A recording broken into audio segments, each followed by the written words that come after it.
Rahsia petanda rezeki dah dekat. Kak Ben nak share kan rahsia tentang petanda rezeki kita dah semakin dekat menurut pandangan Islam.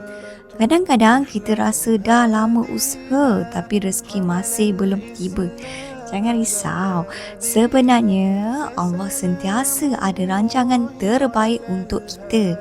Ada beberapa petanda yang boleh jadi rezeki kita dah semakin hampir. Petanda pertama, bila kita semakin rajin berusaha dan tawakal pada Allah, bila kita dah berusaha bersungguh-sungguh dan hati kita penuh yakin padanya, itu tanda Allah dah mula buka pintu-pintu rezeki. Masya Allah. Petanda yang kedua, kita rasa semakin tenang walaupun belum nampak hasil. Ketenangan ini hadiah daripada Allah.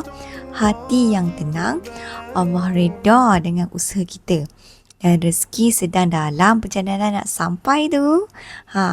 Petanda yang ketiga, bila kita semakin ringan tangan untuk bersedekah dan menolong orang lain, dalam Al-Quran, Allah janji rezeki akan bertambah bila kita banyak memberi.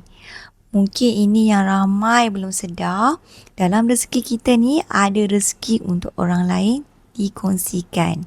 Okey, semoga bermanfaat.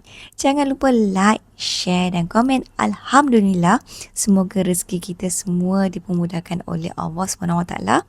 InsyaAllah. Jumpa di next video. Percaya keajaiban, impian jadi kenyataan.